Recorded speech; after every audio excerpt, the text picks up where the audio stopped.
Muito bem-vindos e dando sequência a mais um capítulo desta ampla abordagem acerca do perdão.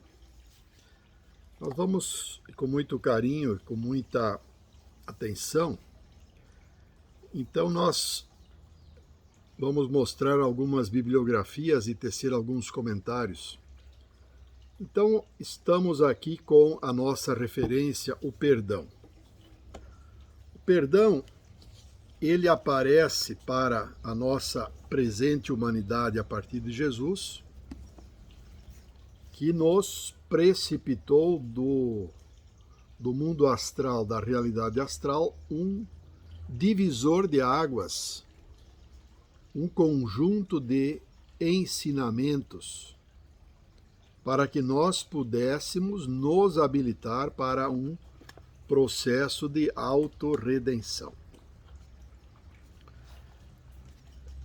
Estamos aqui com um pequeno glossário de somatizações da nossa conhecida Louise Hay, já desencarnada, onde nós vamos nos deparar com as somatizações ou as patologias ou doenças, enfim, à luz do conhecimento, o qual também está posto pela nossa espiritualidade, nossos guias, mestres, mentores, coordenadores, com relação ao comportamento. E o comportamento, ele vai se caracterizar pelo desenvolvimento do amplo conjunto dos valores morais.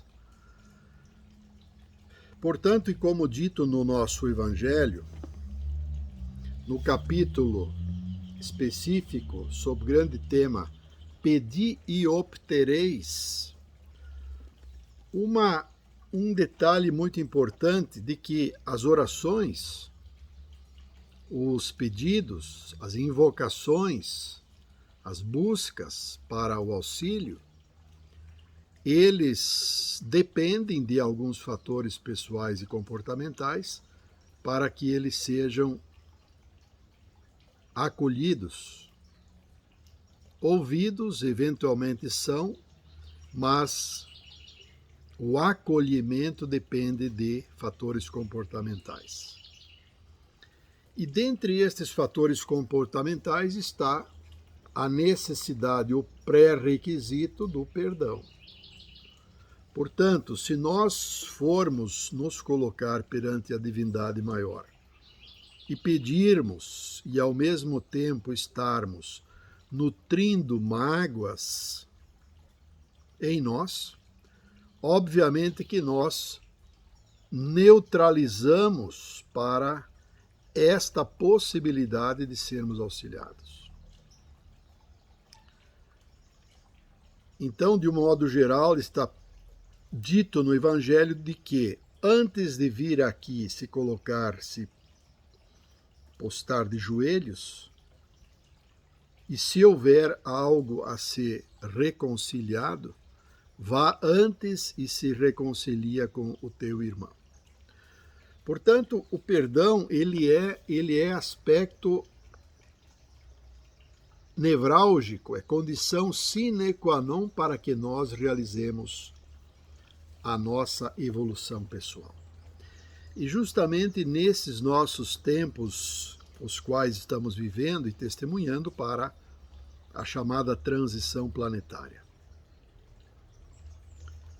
onde há os de boa vontade, onde há aqueles que estão se empenhando para realizarem uma mudança, uma transformação, mas, e de um modo geral, a grande massa crítica, a grande massa humana, ela se conduz baseado nos desafetos, baseado nos dois grandes vícios previstos no Evangelho, que são a vaidade e o orgulho. Estamos aqui trazendo também e como referência uma obra de Ramatiz, que faz parte, Ramatiz e a sua egrégora, que também fazem parte da nossa egrégora de trabalho espiritual. E numa das questões, Ramatiz discorre sobre como é a hierarquia, como é a vida no orbe de Marte.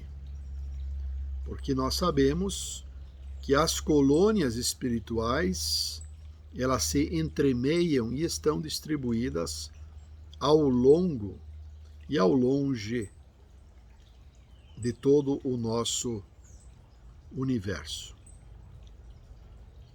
E muito interessante que Ramatiz nos explica acerca de como se dá, de quais os fundamentos para a estruturação de um bebê, de uma criancinha que está junto ao seio familiar numa colônia em Marte e quais os fundamentos.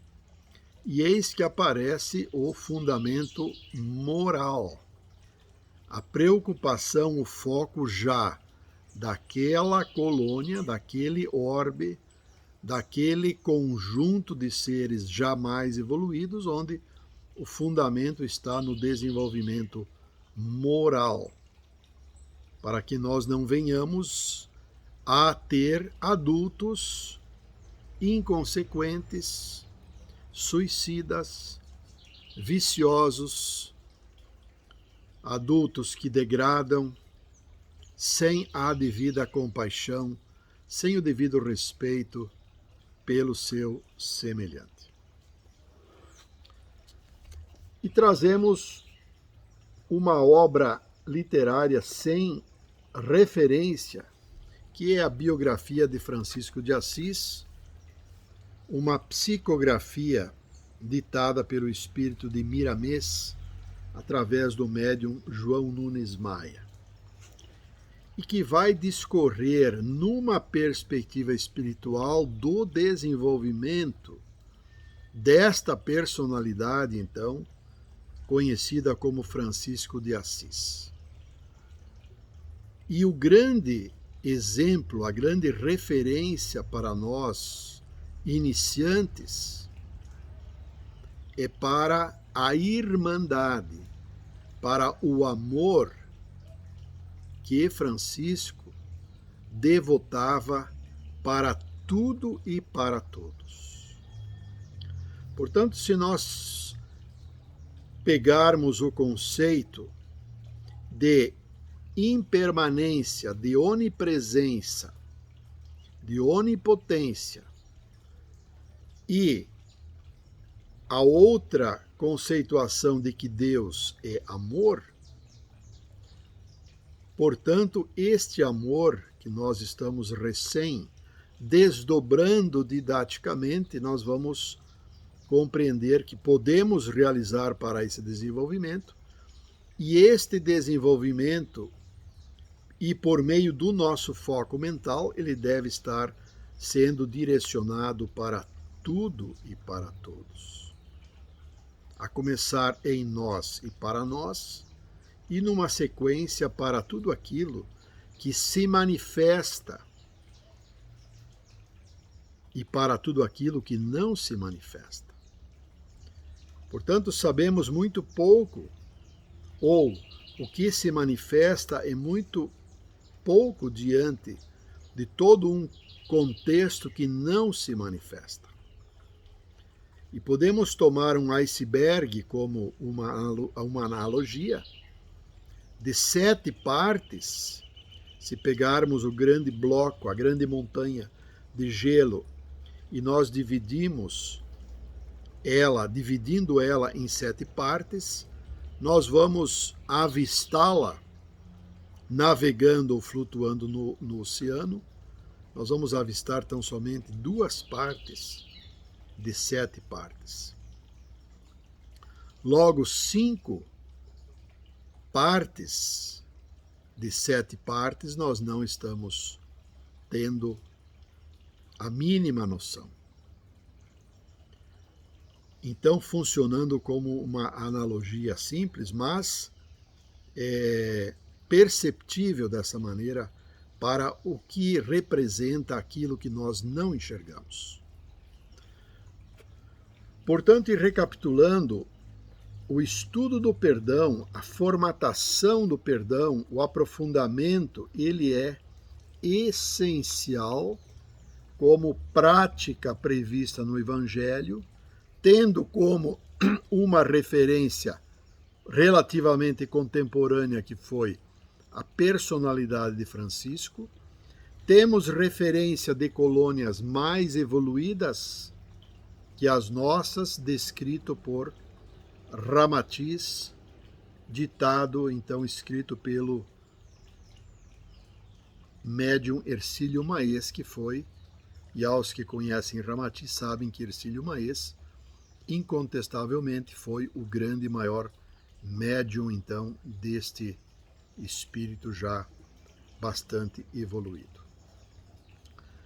Então vejamos que nós estamos aprofundando e cada vez mais vamos nos deparando com evidências como que costurando essa nossa colcha de retalhos acerca da importância do dever que todos nós devemos ter para com a prática do Evangelho, então, e representado aqui pelo nosso perdão.